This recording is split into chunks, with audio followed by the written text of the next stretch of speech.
Lucas 14, abra aí a sua Bíblia.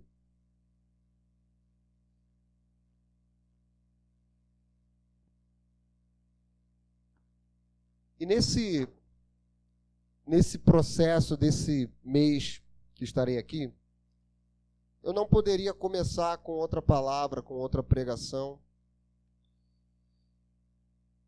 Se nós temos uma marca, se nós temos um objetivo, temos um porquê estarmos aqui, é porque Deus nos deu um chamado como igreja, amém? Amém? Se Deus te trouxe para estar aqui, você faz parte de um chamado. Tem pessoas que falam assim, eu não sei qual é o meu chamado, eu não sei o que Deus quer que eu faça. Você vai saber nessa noite. Deus pode te dar um chamado específico, Deus pode dar uma direção objetiva na sua vida. Mas um chamado você já tem. Se você está aqui nessa noite, você faz parte do chamado da Igreja de Cristo, e aqui é uma parte dela, de fazer discípulos. O que nós queremos, o que nós objetivamos como igreja, é glorificar a Deus, adorar o Senhor. E sabe a maneira que mais nós glorificamos a Deus? É fazendo discípulos. E para fazer discípulo, eu preciso ser um discípulo. Amém? Porque eu não vou multiplicar aquilo, ou melhor, eu vou multiplicar aquilo que eu sou. Às vezes nós queremos viver amor, a gente quer viver paz. Mas o que você tem multiplicado, o que você tem semeado na sua vida? Entenda, Deus te chamou para mudar o mundo. Ou melhor, para mudar o mundo de muita gente. Deus te chamou para transformar a realidade que nós vivemos. E quem vai fazer isso não serão os psicólogos, não serão os filósofos, os terapeutas.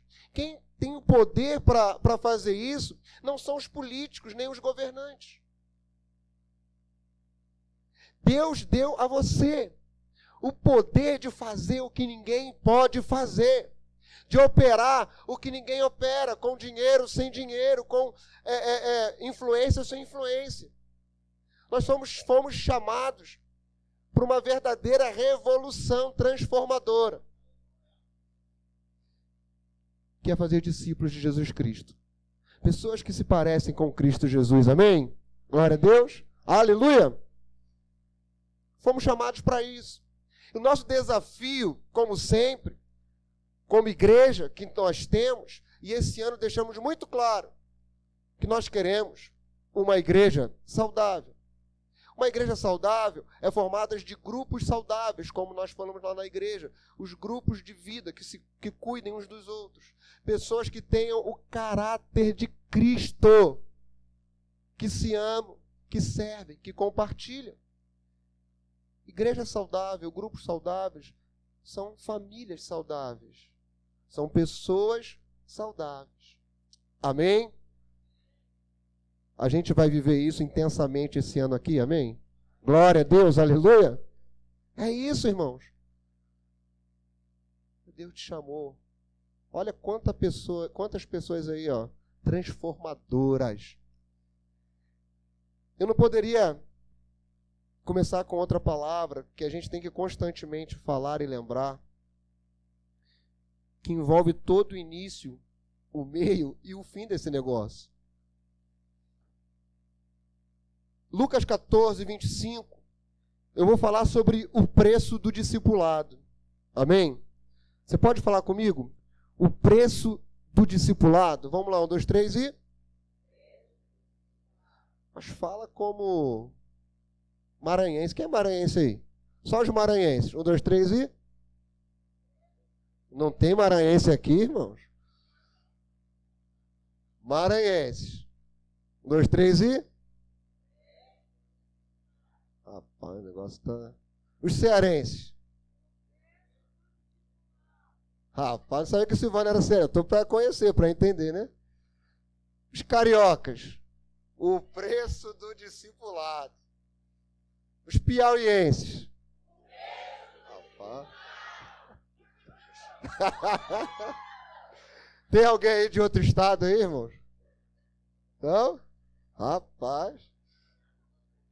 Glória a Deus, aleluia. Tem um alagoano. Irmãos, o povo de Deus, vamos lá? O preço do discipulado. Existe um texto que nós lemos muito, que é Lucas 9, 23, amém? Todo mundo sabe de cor, essa igreja aqui sabe, com certeza, porque nós temos isso como tema, está lá no nosso DNA. Aquele que quer ser meu seguidor, aquele que quer ser meu discípulo, aquele que quer vir após mim, negue-se a si mesmo. Tome cada dia a sua cruz e siga-me. Ou, como diz na NTLH, esteja pronto a morrer como eu vou morrer e siga-me. Amém? Não é verdade? Mas em Lucas 14, 25, algo que nós sempre pregamos e ministramos e falamos, e eu vi uma vez uma ministração exatamente com esse tema, até do Piragibe lá de Curitiba. Tudo aquilo que a gente sempre pregou. Era o preço do discipulado, e na NVI vem até com esse subtítulo, o preço do discipulado. 25 diz assim, no verso 25 ao 35. Uma grande multidão ia acompanhando Jesus. Este, voltando-se para ela, disse: se alguém vem a mim e ama o seu pai, sua mãe, sua mulher, igual está ficando estreito, né? Seus filhos, seus irmãos e irmãs, e até a sua própria vida, mais do que a mim, não pode ser meu discípulo. Não pode ser meu. E aquele que não pode ser... Perdão, vamos lá, 27. E aquele que não carrega sua cruz e não me segue, não pode ser meu. E aquele que não carrega sua cruz e não me segue, não pode ser meu discípulo. Qual de vocês, se quiser construir uma torre, primeiro não se assenta, calcula o preço para ver se tem dinheiro suficiente para completá-la? Pois se lançar o alicerce e não for capaz de terminá-la, todos os que a virem rirão dele, dizendo: este homem começou a construir e não foi capaz de terminar. Ou qual é o rei que, pretendendo sair à guerra contra outro rei, primeiro não se assenta e pensa se com 10.000 homens é capaz de enfrentar aquele que vem contra ele com 20.000? Se não for capaz, enviará uma delegação enquanto o outro ainda está longe e pedirá um acordo de paz. 33. Da mesma forma, qualquer de vocês que não renunciar, você pode repetir essa palavra? Que não renunciar a tudo o que possui, não pode ser meu discípulo. Não pode ser meu. O sal é bom, mas se ele perder o sabor, como restaurá-lo? Não serve nem para o solo, nem para adubo. É jogado fora. Aquele que tem ouvidos para ouvir, ouça. Amém? O preço do discipulado. E aqui, Jesus, ele prega um sermão. E ele coloca 3 condições para ser discípulo. Mas nós lemos que uma multidão seguia. Jesus, ele era, muitas vezes, seguido por uma multidão.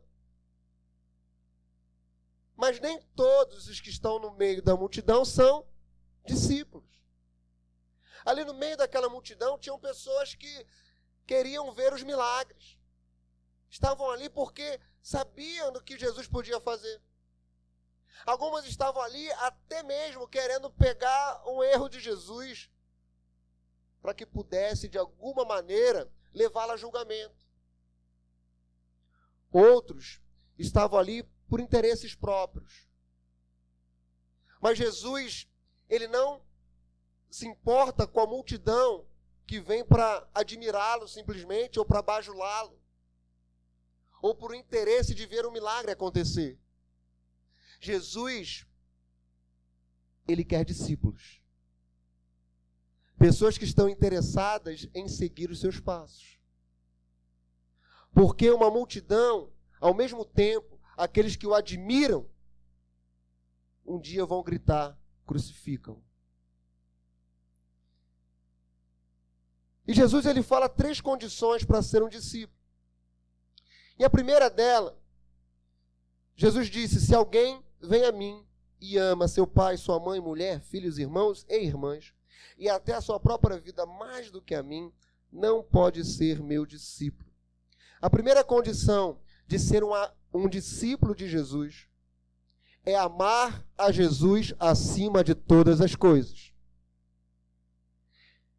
Jesus não nos chamou para ser membro de uma igreja, ou para ser simplesmente crente, crer nele. Jesus nos chamou para ser seus discípulos. E a primeira condição é amar a Jesus acima de todas as coisas. E aqui Jesus coloca alguns exemplos da própria família. E a pergunta que eu lhe faço hoje, inicialmente, é: verdadeiramente você ama Jesus? Você faz parte de uma multidão, porque nós temos uma multidão de pessoas que nessa noite, nessa hora, estão em várias igrejas, espalhadas não só em Parnaíba, mas todo o Brasil e até no mundo. Há uma grande multidão de pessoas que estão aqui, e em outros lugares. Por quais motivos? Você faz parte da multidão de pessoas que o seguem por interesse ou porque o amam? Para ser discípulo de Jesus, eu preciso amá-lo acima de todas as coisas. Eu preciso amar a Jesus acima da minha profissão. Quantas vezes eu coloco a minha profissão, os meus sonhos, os meus projetos acima da vontade de Cristo? Jesus, eu preciso amá-lo mais do que os meus próprios sonhos. Eu me lembro que quando a Lia, minha esposa, era mais nova, solteira, era muito amiga da minha irmã. E ela, um dia, conversando, minha irmã queria muito casar, e elas já estavam, eu não me lembro qual era a idade delas exatamente, e falando sobre casamento, e minha irmã sempre muito ansiosa para casar. E um dia a Lia virou para minha irmã e falou assim: olha, eu oro a Deus para que eu nunca case errado, para que Ele me permaneça solteira a vida inteira, a ter um casamento errado. Minha irmã virou para Lia e falou assim: eu não tenho coragem de fazer essa oração. Não foi isso, Lia? Eu não tenho coragem de fazer essa oração. Você imagina isso? Aí Deus abençoou a Lia, né? Vocês estão vendo como Deus abençoou. É verdade. Mas é interessante que essa fala da minha irmã, e ela passou por um processo, graças a Deus, hoje ela está bem, para a glória de Deus, amém? Mas teve que passar por um processo para entender quem precisa estar em primeiro lugar. Muitas vezes a nossa vontade está em primeiro lugar do que a vontade de Cristo. Às vezes um carro, um bem material, nós amamos mais do que a Jesus. Outro dia eu estava falando, até ontem mesmo, contando um videozinho que tem bem interessante, uma peça de teatro, que chega um filho para um pai, e chega: pai, eu quero me abrir com o senhor, eu quero te confessar algo, senta aqui e tal. Pai, eu estou viciado em drogas. E aí o pai vira, e a mãe: calma, filha, conta com a gente, eu estou contigo, eu vou te ajudar, tem meu apoio. Daqui a pouco chega um outro filho, em outra ocasião: pai, eu quero confessar uma coisa, olha, eu estou viciado na pornografia. Pai, filho, calma, estou contigo. Pai, eu quero me abrir contigo. Um outro filho, já outra ocasião: sou gay. Filho, você tem meu apoio, eu estou contigo. Aí chega um outro filho, né, de crente. Chegou lá, pai, eu quero me abrir, quero confessar algo para o Senhor e para a senhora. Eu quero me abrir com vocês. Senta, meu filho. Deus me chamou para missões. Que isso, meu filho? Tá maluco? Tá apestado? Tá doido? Não conte com a gente. Você entende a diferença? Às vezes, nós amamos mais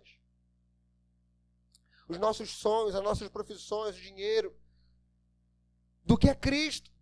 E o que está em primeiro lugar da nossa vida? Lá no Lucas 9, 23 fala, negar a si mesmo. Aquele que quer ser meu discípulo precisa negar a si mesmo. E aqui nesse texto começa falando, olha, aquele que quer ser meu discípulo precisa amar mais a mim, a Cristo, a Deus, do que todas as outras coisas. Eu preciso estar em primeiro lugar da sua vida. E quando nós começamos a falar sobre amor, sobre amar, muitas vezes nós confundimos, porque amor é algo prático, eu tenho repetido isso. O evangelho é prático. Sabe qual é o maior problema das pessoas?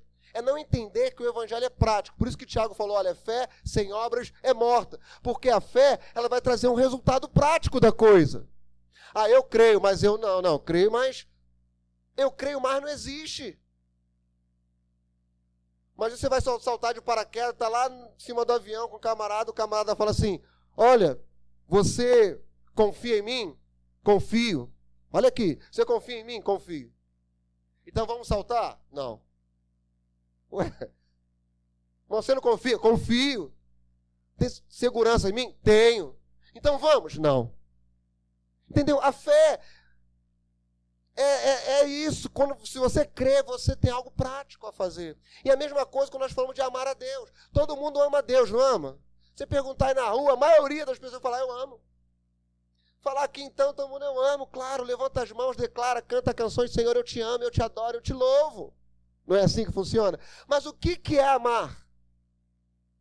O que é amar, irmãos? Eu tenho falado isso, uma palavra que para mim mais representa o amor. E qual seria essa palavra? Algumas pessoas já ouviram falando. Renúncia. Renúncia é praticamente sinônimo de amor. É ou não é? O que um pai e uma mãe faz por um filho? Renuncia tempo, renuncia dinheiro, renuncia sonhos. É ou não é, gente? Quem tem filhos aí? Noite de sono. Comida. Tem uma frase que diz, depois que você nasceu, minha barriga nunca mais encheu, não é isso? Dramático, né?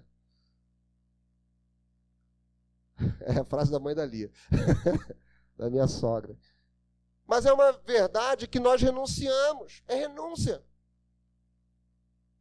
Ah, eu amo a minha esposa. É muito fácil falar que ama. Ah, eu amo meu marido. O que é amar? Como é que você demonstra que ama a sua esposa? Como? Renunciando. É verdade ou não é? Se eu falar para minha esposa, eu amo, mas na hora ali eu só faço a minha vontade, ela vai se sentir amada por mim? Eu estou demonstrando amor? Sabe por quê? Para eu agradá-la, muitas das vezes, eu vou fazer algo, para fazer algo que ela gosta, muitas vezes eu vou fazer o que eu não gosto, necessariamente. Você entende? Por isso que as pessoas têm tanta dificuldade de conviver. Não só em casa, no relacionamento, mas entre irmãos. Se você ama seu irmão, o que você vai fazer por ele? Vai renunciar muitas vezes o seu querer, a sua vontade, pensando nele. Para eu conviver com o Júnior em amor, eu penso nele, não em mim. Mas na maioria das vezes nós pensamos em quem? Em nós. Por isso é a dificuldade. E por isso que muitas pessoas pensam que amam, falam que amam, mas o amor é algo prático. Se eu falo que eu amo o Júnior, eu preciso pensar nele. E para pensar nele, eu vou ter que renunciar muitas vezes. Jesus, quando deixou a sua glória, o que ele fez para morrer por nós? Renunciou. Jesus falou assim, aquele que me ama, obedece aos meus mandamentos. Para você obedecer aos mandamentos de Jesus, você vai precisar renunciar os seus. Amém? Você entende isso? Isso é amor verdadeiro. É renúncia, é renunciar. Não tem como dizer que amamos a Cristo se não houver renúncia. Muitas vezes nós renunciamos dia a dia, ali naquele momento que você não quer. Quando a sua esposa fala de uma forma errada, você renuncia ao seu eu para você não pecar, para você não errar. Amém? Muitas vezes no trabalho você pode perder algo. Não acontece isso? Eu perco dinheiro, mas Jesus está acima de todas as coisas, amém? Se for preciso eu perder o dinheiro, eu perco para fazer a vontade de Cristo, porque Ele é o Senhor da minha vida, Ele é o Senhor dos meus negócios, Ele é o Senhor dos meus pensamentos, Ele é o Senhor dos meus sonhos, é o Senhor dos meus planos. Ele é o Senhor do meu modo de agir como marido, como esposa. Ele é o Senhor. E muitas vezes vai chocar, vai ter um conflito, vai ter um confronto. E eu vou colocar Jesus em primeiro lugar. Nem que isso me leve a perder alguma coisa. Amém? E Ele está acima de tudo. Mesmo que seja daqueles mais próximos de nós. Amém? Hoje em dia, é tão difícil muitas vezes pessoas se declarar como discípulo de Jesus. Às vezes você está lá no seu dia a dia e às vezes pessoas ficam com vergonha. Não é só de falar, é de se posicionar como um discípulo. Quando há perseguição, a multidão vai embora e só ficam os verdadeiros discípulos de Jesus. Amém? A segunda coisa, Jesus disse: qual de vocês, se quiser construir uma torre, primeiro não se assenta e calcula o preço para ver se tem dinheiro suficiente para completá-la? Pois se lançar o alicerce e não for capaz de terminá-la, todos os que a virem rirão dele, dizendo: este homem começou a construir e não foi capaz de terminar. Ou qual é o rei que, pretendendo sair à guerra contra outro rei, primeiro não se assenta e pensa se com 10.000 homens é capaz de enfrentar aquele que vem contra ele? Amém? Mas antes disso, eu pulei, na verdade, a segunda, que é: se alguém vem a mim, ou melhor, e aquele que não carrega a sua cruz e não me segue, não pode ser meu discípulo. Voltando um pouco. A segunda coisa é: o preço do discipulado, para ser um discípulo, é preciso seguir a Jesus, custe o que custar. O trecho do versículo 27, que fala sobre o tomar a cruz, fala sobre obediência. Obediência, mesmo que isso tenha alguma consequência, como eu estava falando. Jesus, ele levou a sua cruz para cumprir o seu plano, o seu propósito, mesmo que isso tenha custado a sua própria vida. E será que você está pronto para obedecer a Jesus, mesmo que isso lhe custe a sua própria vida? Na época do Coliseu, os cristãos eram levados ao Coliseu para serem devorados por leões. Vocês sabem disso?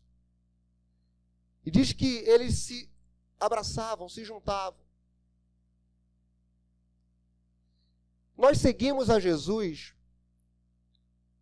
independente das consequências. Nós seguimos a Jesus no dia bom ou no dia mau. Quando recebemos o milagre ou quando não recebemos o milagre. Nós continuamos seguindo a Jesus porque Ele é o nosso Senhor.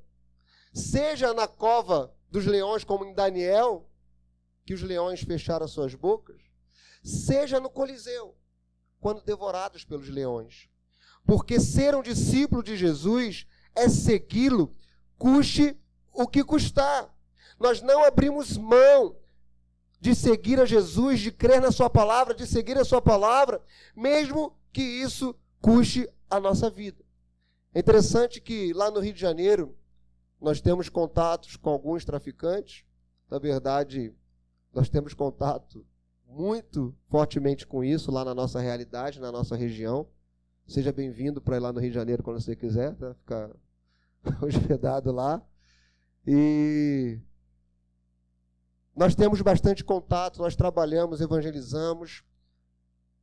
E uma vez eu tinha um rapaz que eu sempre passava, um traficante, e evangelizava, e ele falava assim, olha, cara, vocês fazem, eu olho para vocês, eu quero estar com vocês. Aí eu falava assim, vem. E aí eu passava, e ele falava assim, olha, espera, depois, amanhã eu vou. Aí eu passava lá de novo, evangelizava, ele, cara, eu vou com vocês, um dia eu vou estar pregando. Vem, amanhã. E aí passava e falava isso. Amanhã, depois.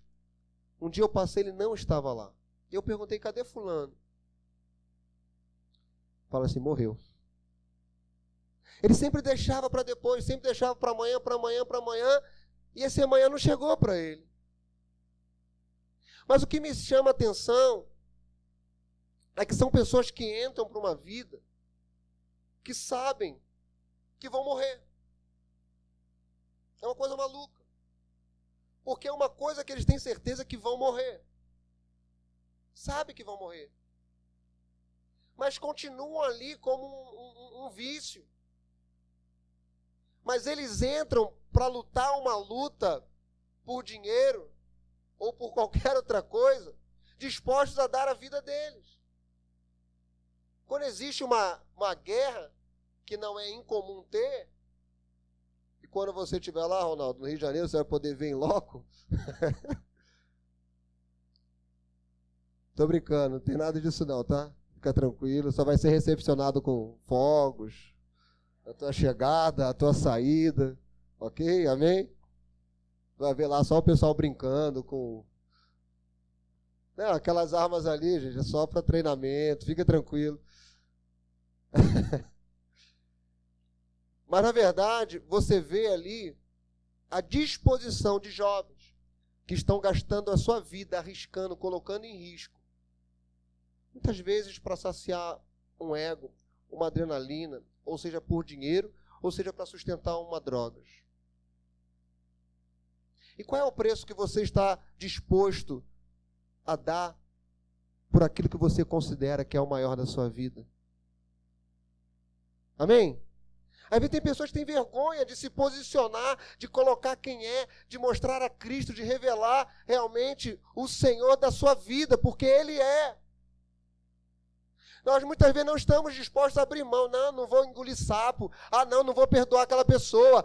Não vou deixar ela me humilhar.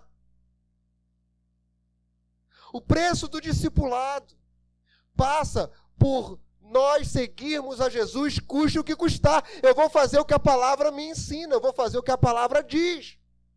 Eu sou um discípulo de Cristo porque eu creio. E se eu creio, eu me lanço no seu amor, na sua palavra, na sua verdade.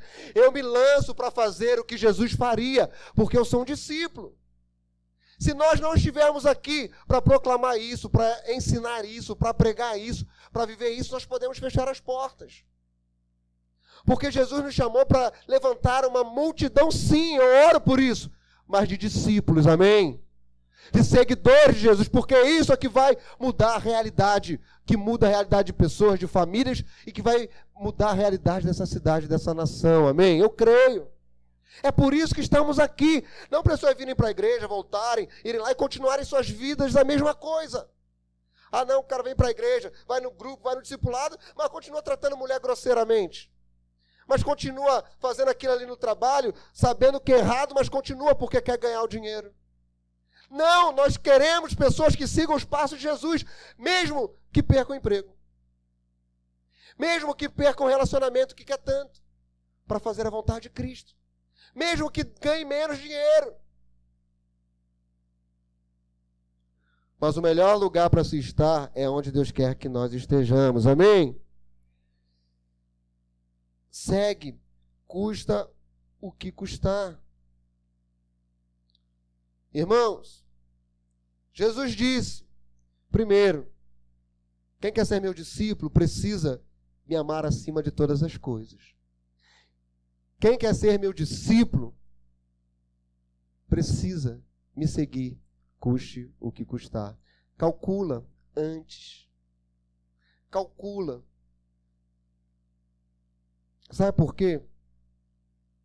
Como eu li já nesse texto, Jesus dá 2 exemplos de um homem que começou a construir um edifício e não conseguiu terminar. Ou melhor, e ele diz, se esse homem não consegue terminar, vão rir dele. Vão rir dele. Calcule. Porque seguir a Jesus, esse é o terceiro, é um caminho sem volta. Amém? Seguir a Jesus é um caminho sem volta.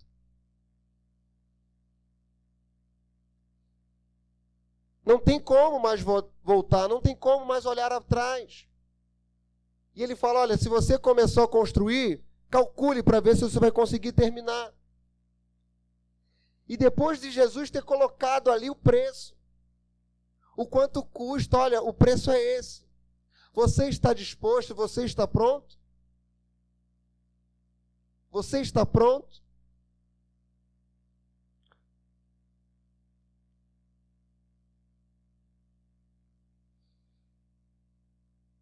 Dizem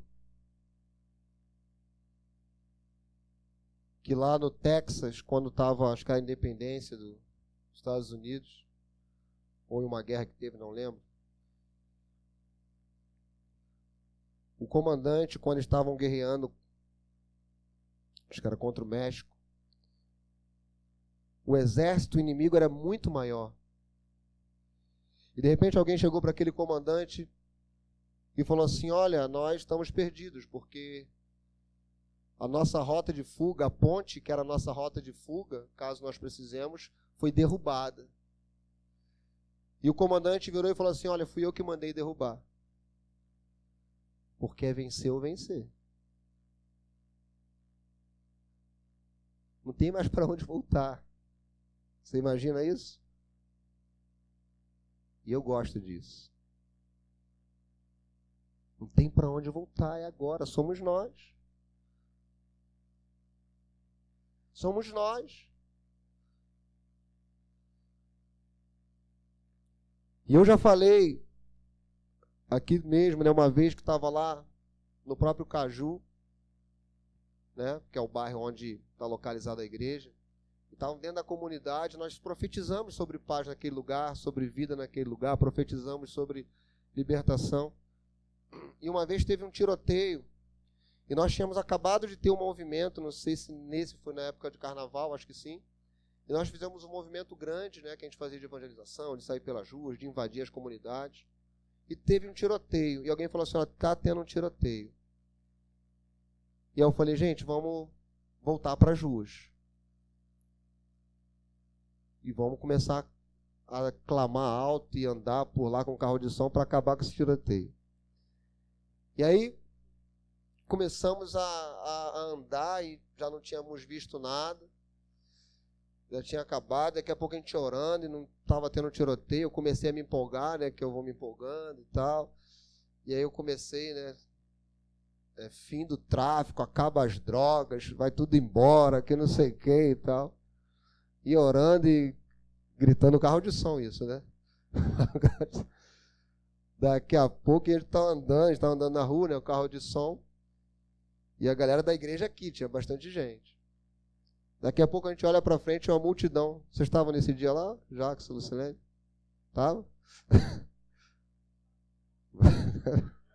Daqui a pouco a gente olha para frente, vai uma multidão. Um exército, ó, tudo armado até os dentes, tal, vindo, né? E eu lá, gritando, Senhor, acaba tal, tráfico, aqui vai ter mais nada, e tal. E aquela galera vindo, daqui a pouco eu senti, me achei um pouco sozinho. Olhei para o lado, olhei para o outro, cadê o meu exército aqui?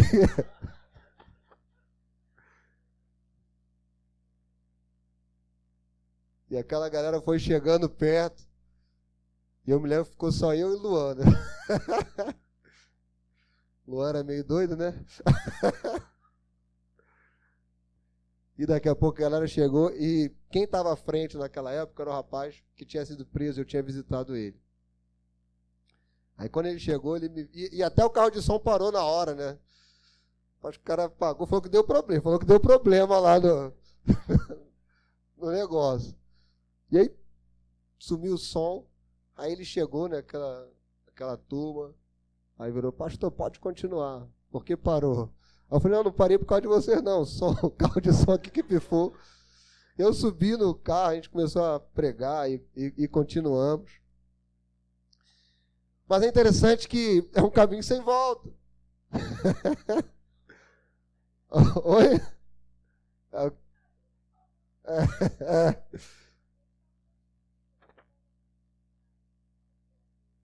Sim, então, sim, exatamente, estava tendo essa guerra.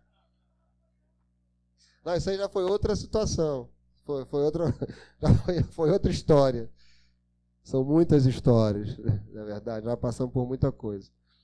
E assim, mas é um povo que faz a diferença, né? Mas eu me lembro também, já que eu falei um fator, essa turma lá do Rio não é mole não. Já que eu contei uma história que o pessoal ficou na intercessão, na retaguarda. Mas tem uma vez que nós entramos num lugar de madrugada, não sei se eu já contei isso aqui, para evangelizar, numa outra comunidade tranquila também, lá no Rio de Janeiro. E nesse dia estava mais de 100 pessoas, lá numa comunidade lá. E aí, nesse dia tinha um grupo de americanos, pessoal do Reino Unido, né, tinha de alguns países. Tinha uma turma lá com a gente, e fora um grupo lá da igreja, dava mais de 100 pessoas, e eu estava à frente. Eu sempre tomo muita cautela quando a gente vai fazer algum tipo de ações, até tomo cuidado para não ir adolescente.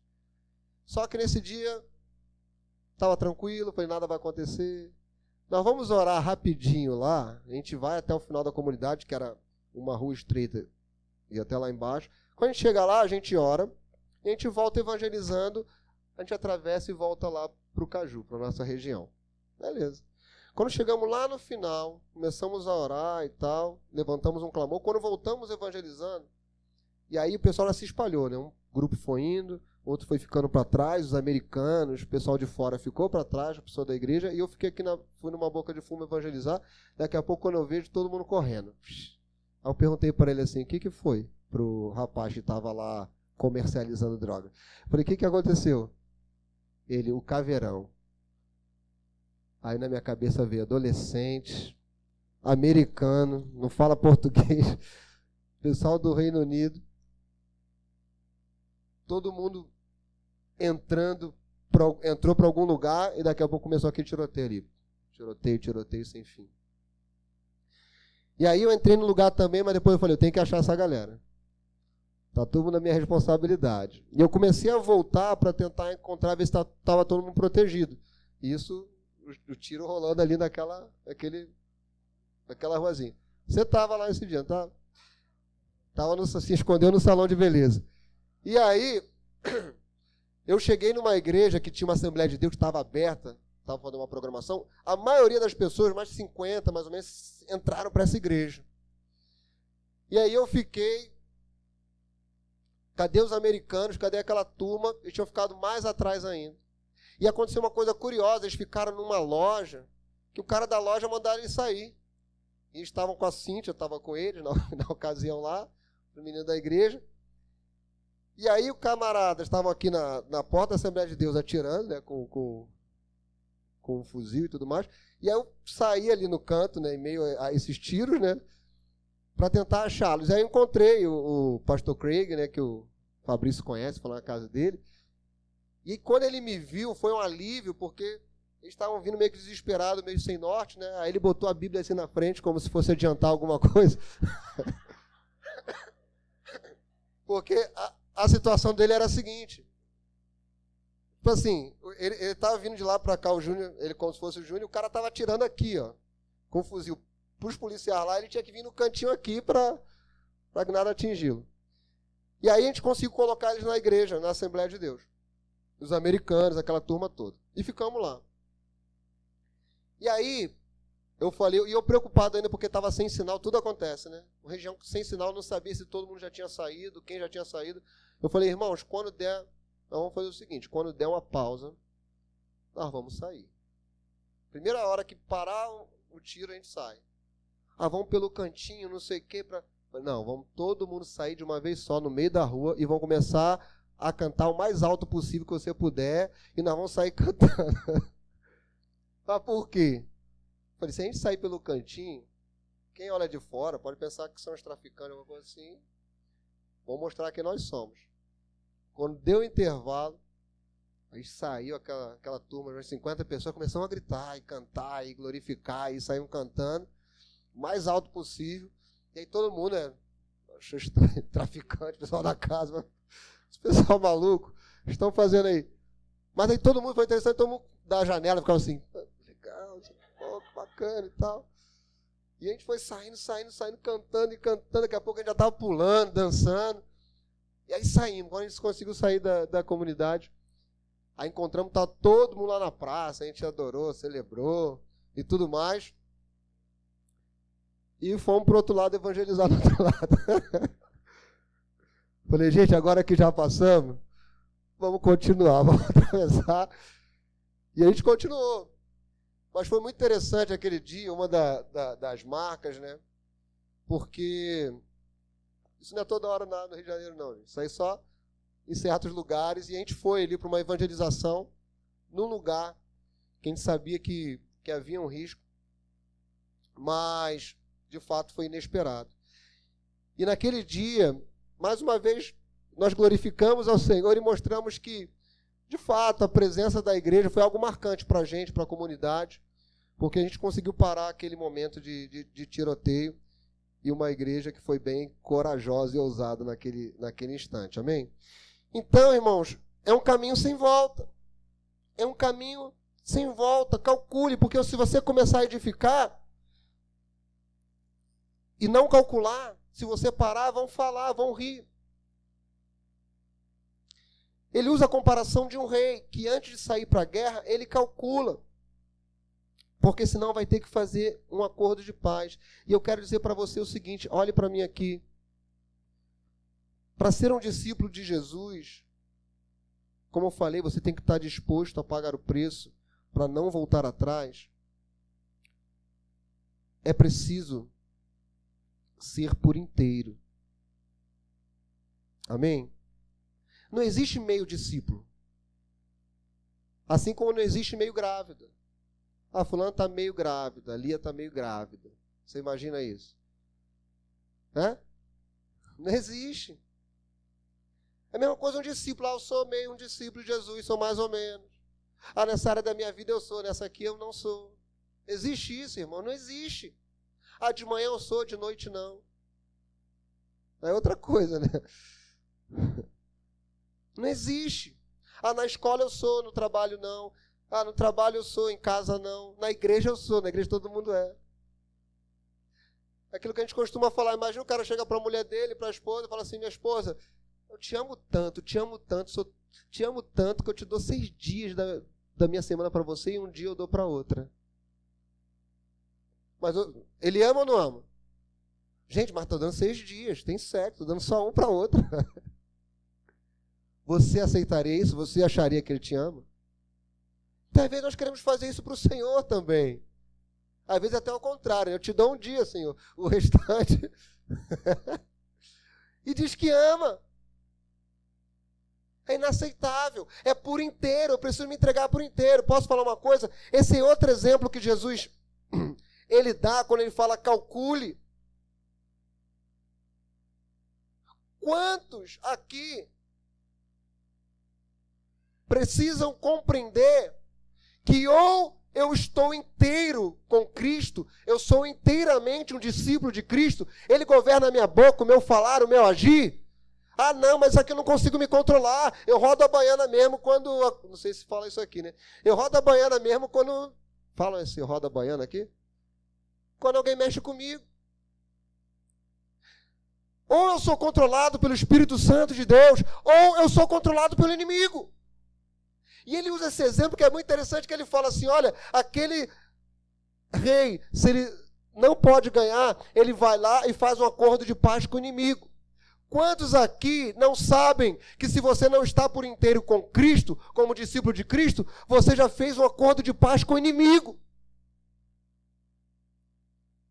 Muitos aqui estão aliançados com o inimigo, porque ou você está aliançado com Cristo, é assim, no reino de Deus é assim, no discipulado é assim, ou eu sou 100% um discípulo de Cristo, ou eu sou um discípulo do inimigo.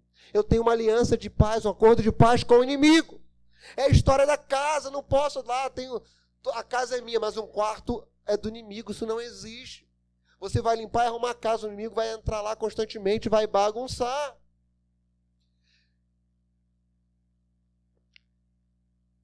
O último exemplo que Jesus usa, e ele começa falando assim, da mesma forma, qualquer de vocês que não renunciar a tudo que possui, não pode ser meu discípulo. Que não renunciar. Olha a renúncia aí.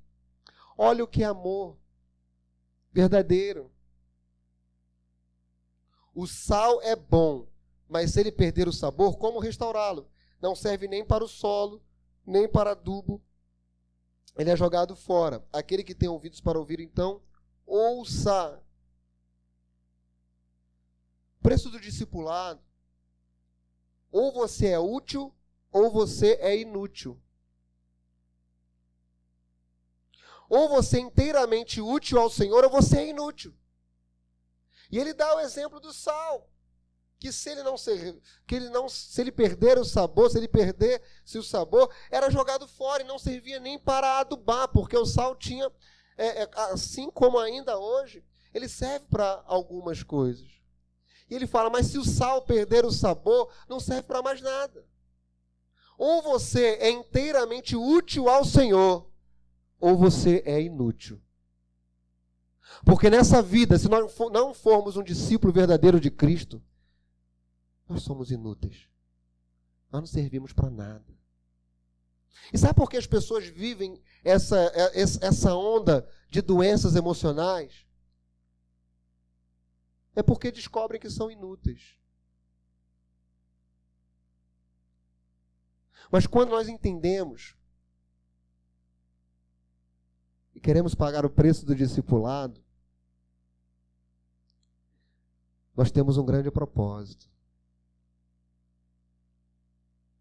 Você conhece o presidente dos Estados Unidos? Conhece o presidente dos Estados Unidos? Não, né?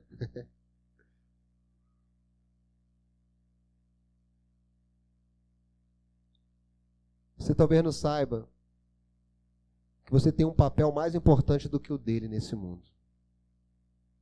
Você sabia disso? Você tem.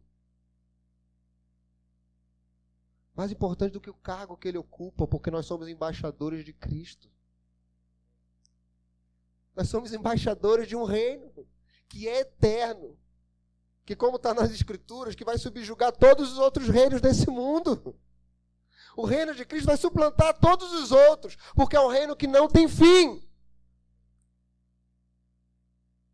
E você é embaixador. Você é aquele que carrega boas novas do Evangelho. Outro dia eu peguei que você é a boa notícia. Você é a boa notícia, você não tem, você é.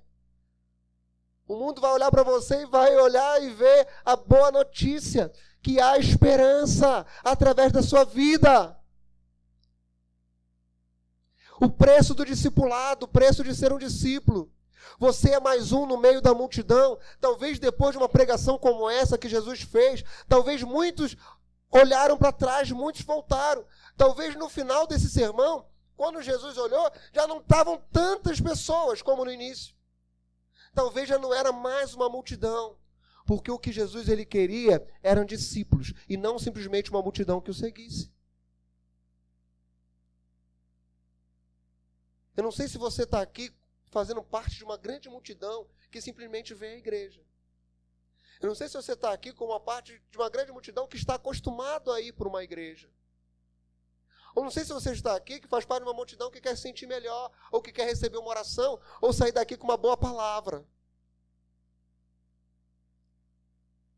E eu quero dizer que uma boa palavra não é uma palavra que te deixe melhor, dê um up no seu ânimo. Nós não estamos aqui para fazer isso. Não existem palavras feias ou bonitas. Existem palavras transformadoras. Entende? Não importa como é falado. O importa é como você recebe. E é o evangelho que nós vamos anunciar dia a dia, porque só isso muda. Sabe por que nós temos tantas pessoas mal dentro da igreja? Sabe por quê? Porque ouvem o que querem, ouvem o que é bonito, ouvem o que é gostoso, ouvem o que apraz. Mas nós queremos pregar o evangelho que transforma. Não é maquiagem, ficar um pouquinho mais bonito. Não, é nova vida. Nascer de novo. É mudança de caráter. É ter o caráter de Cristo, é ser um discípulo dele, é seguir os seus passos. Mesmo que isso nos custe algo, porque nós já ganhamos a vida e vida eterna. Amém? Alguns testemunhos que eu contei aqui, às vezes fala, pô, maluquice, você vai lá pregar não sei aonde, por que arriscando a sua vida? Mas muitas vezes nós vamos falar para pessoas que ninguém quer falar. Nós vamos pregar e anunciar para, às vezes, quem ninguém quer chegar perto. Porque nós acreditamos que há esperança para todos, amém? E quantos testemunhos nós temos hoje? De alguém que foi lá e falou para alguém que ninguém queria ir. Por isso que nós temos missionários, nós não teríamos missionários em países do norte da África. Não teríamos missionários na janela 1040. Nós não teríamos missionários na época da cortina de ferro. Se não tivéssemos pessoas que renunciassem à sua própria vida por amor a Cristo e amor ao próximo. Amém? Eu amo a Jesus? Eu renuncio. Eu amo a minha esposa? Eu renuncio. Eu amo meu irmão? Eu renuncio. E outra, como eu já falei e volto a dizer. Se eu amo a Cristo, eu demonstro isso amando o meu irmão. Amém? Eu amo a Cristo. Não ama seu irmão? João já disse, é mentiroso. Eu sirvo a Cristo e não sirvo o meu irmão? É mentiroso. Eu honro a Cristo e não honro o meu líder? É mentiroso. Amém? Então, eu honro pessoas. E nessa noite, eu gostaria de fazer uma pergunta para você. Peço para que você se coloque de pé. Vou chamar aqui para a gente cantar uma canção.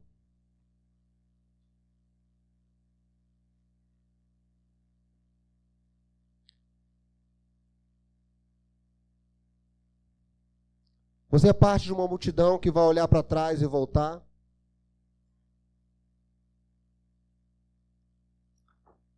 Ou você quer fazer parte daqueles que compreenderam o chamado de Jesus para ser um discípulo?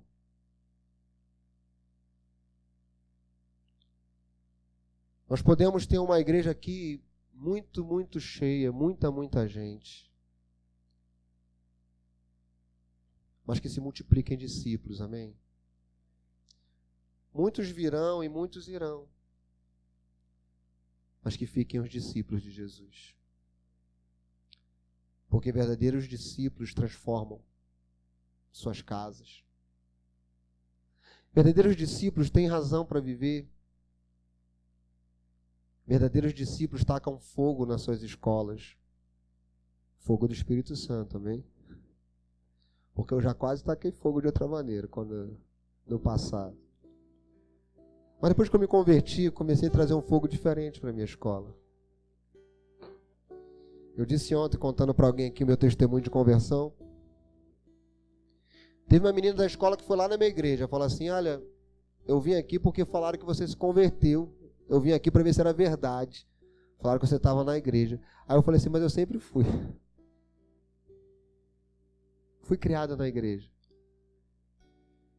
Mas eu conhecia Deus. Um dia que eu me ajoelhei e falei, Deus, eu quero não conhecer só o Senhor de palavras. Eu quero que o Senhor seja real na minha vida. E aí eu levantei diferente naquele dia e eu comecei a entender as mudanças que tinham que acontecer em mim. E aí veio um amigo e falou assim, olha, eu duvido que você vai conseguir deixar as coisas que nós fazemos. Pouco você vai estar de volta. E eu falei para ele, não vou. Eu não vou mais voltar atrás.